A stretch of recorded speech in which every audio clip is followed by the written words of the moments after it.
why you should give up on becoming a police officer, or why you shouldn't even try. Let's discuss.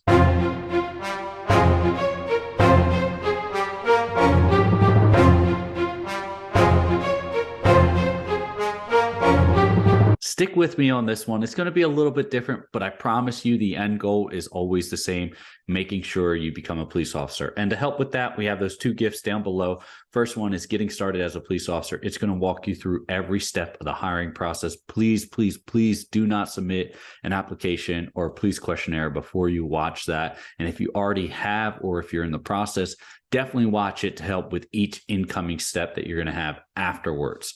If you need something more specific to yourself, or you have a question that's specifically for you, sign up for one of our free coaching calls. That's down below too. You can jump on a call with me. We can go over the steps that you need or what's specific to your application process, and we'll get you started. Now, why you should just give up on becoming a police officer. That's kind of counterproductive or counterintuitive. Yeah, just give up. Don't even try. That's what the whole world is going to tell you. No one wants to become a police officer. It's such a bad job. You shouldn't even do it. It's dangerous. No one respects cops. It's all a lie. It is all a lie. Yes, have law enforcement had some previous issues in the past where it's got them negative publicity? Yeah, 100%. But if I go over to doctors who have to carry millions of dollars of malpractice insurance a year, because if they make a mistake or they possibly do something wrong, it costs a patient their lives. You're not going to see that in the news. The big thing with law enforcement is it's just publicized. It's used as a tool for political agendas on each side, which we're not going to go into that. That's not what this channel is about. But it's used as a political tool. It's used in a bunch of different ways. Now, that shouldn't be said that there's not bad employees in every job, right? One of the aspects of my profession, besides helping you and training law enforcement officers, is I'm one of the few in the nation that actually review police officer misconduct evaluations. So if something comes across my desk, maybe a department hires me, or maybe a lawyer hires me and says, hey, we need to see if the actions of this officer were reasonable. I'm one of the few that do that determine whether or not their actions were reasonable. Now, what I will say is 20% of the time, yes, maybe an officer made a mistake that needs to be corrected.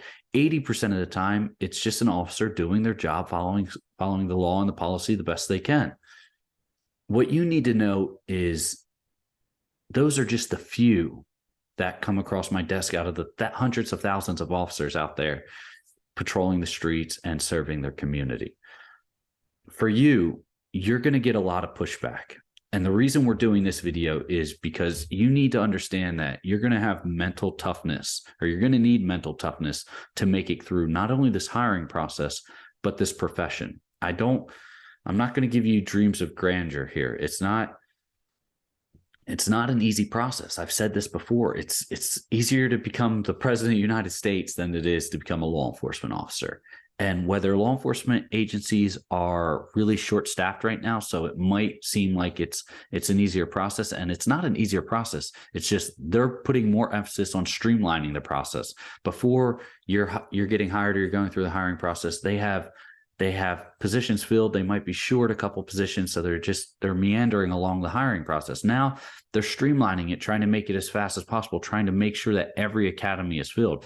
If they were shy one or two people before, it was no big deal because they didn't have that many openings. Now they may have more openings, and the reason they have more openings is because a lot of individuals retired and their amount of applicants kind of shortened. But when I say shortened, I mean, if you had 1,000 applicants applying for 100 positions before, you have 800 applicants applying for 100 positions now.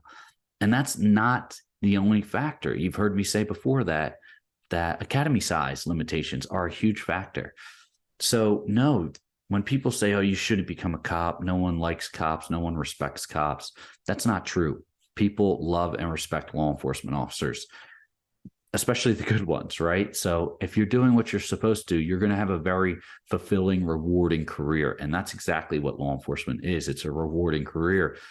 But how do you fight these naysayers. Maybe they're in your own family. Maybe you have individuals in your family that don't like law enforcement. Maybe you have friends that don't like law enforcement. Well, let's take a step back and answer this question. Why do you want to be a law enforcement officer? If you say something along the lines is, oh, I want authority and I want power, stop right now. I don't want to help you become a law enforcement officer. That if that's the reason you want to become a law enforcement officer, you're in it for the wrong reasons. If you say something along the lines of, I want to support and serve my community, I feel like I can make a difference. If I make a difference in just one person's life, that's success for me. Then I want to help you. Then you're the person I want to help. And I want to make sure that you go and become the best law enforcement officer you can be, whether that's in the uniform, maybe that's as a detective, maybe that's in the federal sector, maybe that's as a special agent or a criminal investigator. Either way, if those are your answers where you're really looking to serve, because that's what law enforcement is, it's a public service. If you're looking to serve and support individuals and protect individuals, then you want to become a law enforcement officer. It's the most rewarding career you're going to have. I'm not going to say that it's sunshine and rainbows. Sometimes you have to take assignments you don't want to do. Sometimes you have to work overtime. Sometimes you have to change a shift. Sometimes you have to work a holiday, although working a holiday is great because you still get off and you still get to go spend time with your family afterwards, but you just made double and a half or triple time for working a holiday, and one shift pays for the entire week's salary. But what do I know? So the big thing when it comes to this is making sure that you are mentally prepared for what people are going to say. And not everyone's going to support you in this endeavor. What you need to know is there are people out there that support you. I support you. All right. I support your dreams and your goals of becoming a law enforcement officer. And you need to understand that if you're going to do this, you're going to need to have some type of support system. So if you have friends, if you have family members that don't support you, I'm not telling you to get rid of your friends or family members. I am saying is maybe they're not the people to discuss applying for your position around. If they're just going to be negative, then there's no reason to bring it up. Talk about something else with them. Or if it's something that's really on your mind, call someone who is supportive, right? Reach out to someone and said, hey, I got the board interview coming up. I'm nervous.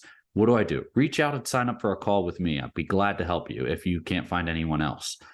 But if it's going to be someone that's going to give you negativity and say, I don't even know why you're applying for a police position. No one likes the cops. No one likes the police. That's not the type of person you need in your life right now while you're going through this process. I'm not telling you to cut them out. It's never what I'm trying to say. But what I am trying to tell you is you need to find individuals that will support you if you're going to need someone to reach out to. If you're the type of individual that says, I can just grit my teeth and push through it, I don't need any type of support going through this process, well, you're going to want support. But if you can do it and you can just block out all the naysayers, that's good. That's good mental toughness. And you should do that. But you should always have some type of person that you can go back to and say, hey, today was a good day. I got my letter saying I've been accepted to the interview board, or I got my letter saying I moved along in the next process and I'm going to the background investigation, or they scheduled my polygraph. I'm super nervous, but I'm so happy I moved forward in the next step. Have people that you can share that with who will be supportive. That's going to help you along the process. If you don't have a support system, it makes the process very lonely. And because the process is already difficult and lonely as it is, especially with individuals who think they can rely on the hiring officials to help. As I said before, the hiring officials are not your friends. They are not there to help you in the process. They are there to make sure that you make it through, or that you are assigned each part of the process. And it's your job to make sure that you make it through. They are roadblocks every step of the way. They're not out to get you, so to say, although some, just like any other profession, some background investigators or some hiring officials are just bad, right? They're just out there and they say, oh, I get my kicks by saying, hey, I'm going to see if I can disqualify 30 of our 50 candidates, right? No, it's not what you want. You want them to be good at their jobs, but the goal to try and disqualify individuals, it's never a positive goal. So you need that support system. If you're gonna go through this process, you got to have that support system, or you just need to be really laser focused. But once again, if you're laser focused and you don't have that support system, you have no one to share it with. So celebrate these small victories. If you apply, and remember what I always say, don't apply till you go through our Getting Started workshop, because once you put that out there and once you put out the application and the police questionnaire, you can't take it back, and every agency can see it if they want to. Now, it doesn't matter where you apply, but if you apply and you're saying, hey, I'm just going to put my head down and run straight through, that's great. But then maybe you want to go out to dinner and say, hey, I passed my oral board and they gave me a conditional offer. I will become a police officer as long as I pass my medical, my psychological, and my polygraph. And of course, your background. You're saying, hey, they want to hire me. They've given me a conditional offer.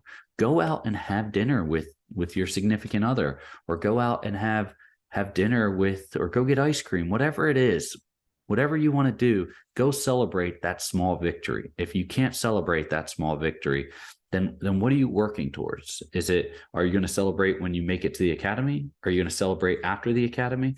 I'm not telling you to go around and tell everyone, hey, I'm a police officer now because you got a conditional offer. But I am telling you to go out and say, hey, have a support system. Maybe it's with your parents, maybe it's with a sibling, maybe it's with a spouse, and say, hey, I made it along the next step in the hiring process. That's one more step in the right direction. Maybe it's with the department you want. Maybe it's with your secondary department. Maybe it's with your 10th department you applied to.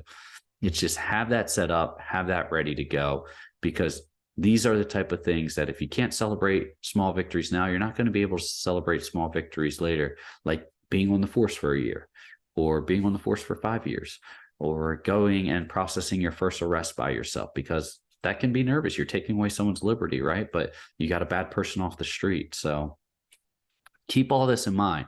You're going to have a lot of people say, just give up on becoming a police officer. It's not worth it. No one wants you to become a cop. No one likes cops. It's just not the truth. Here's how I look at law enforcement, and you're going to hear this probably more than once, but here's what law enforcement does. They show up on people's worst day, right? People don't want cops unless it's the worst day of their lives. Maybe their kid's missing. Maybe someone just assaulted them. Maybe they had to act in self-defense. Maybe they have a domestic issue. Maybe someone they love just overdosed, right? Even though EMS and fire might respond to something like that, law enforcement is going to respond on scene, probably going to be the first person there, right? It takes a minute for everyone to jump in the fire truck, or it takes a minute to make sure the ambulance gets going. Law enforcement, they're already out on patrol. Most of them are trained to handle overdoses with Narcan these days. You're dealing with people on the worst day of their lives most of the time. Don't take it personally if you're not their favorite person, because at the end of the day, it might be the worst day of their life, and you might be adding to it. You pulling them over might make it the worst day of their life, because maybe they have drugs in the vehicle, or maybe they have a warrant, or maybe they just had a really bad day at work and they were speeding because they weren't paying attention and you pulled them over. And if you can make their day better, great. If they're mad at you or they're yelling at you, that's why we call the badge a shield, right? Everything hits the shield. It doesn't hit you. It doesn't hit you as a person. Everything hits the shield. And you got to understand that when you go through. As you're going through the process, everything's going to seem so personal against you. It's not the case, right? If you don't make it through your first process, it's not the end of the world. If you get disqualified from a department from a hiring process because you made a mistake on the paperwork, or you failed to sign up for something ahead of time, or you failed your PT test, it's not the end of the world. You can always try again. You can always try for a new agency, and you can always just move forward from there. And we can help you along the way if you need that help. So listen, you're going to have naysayers. You're going to have people tell you that no one likes law enforcement. And then once you become law enforcement, they're going to act differently around you. They'll make jokes like, oh, I can't say that in front of so-and-so. It doesn't mean they hate you. It just means they don't understand. And the job is difficult. I'm not saying that that every law enforcement out there does exactly what they're supposed to, because when you become a law enforcement officer, you're going to have to train, and you're going to have to probably invest in your training even more yourself. A lot of departments don't always have the budgets to send you to the most advanced training that you're going to want, or possibly they might send you to training that you don't want. So keep that in mind.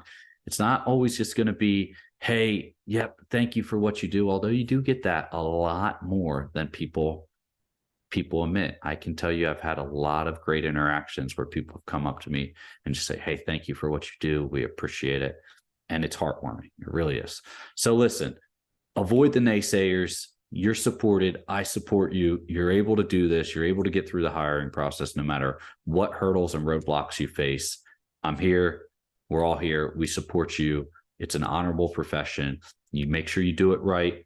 And that's all that needs to be done. Do it to the best of your ability. Be fair, be impartial, follow the law, and you will be a great law enforcement officer.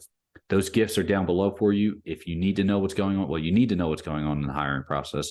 Getting started as a police officer, that free workshop, you have to take it before you get started. If you've already gotten started, definitely jump on and watch it right now, because you want to make sure that you prevent any mistakes that really get you disqualified in the hiring process. Also, if you have something more specific to yourself, to your hiring process, jump on that coaching call down below. I'd be glad to help you as best as I can. As always, stay safe, and I will see you next time.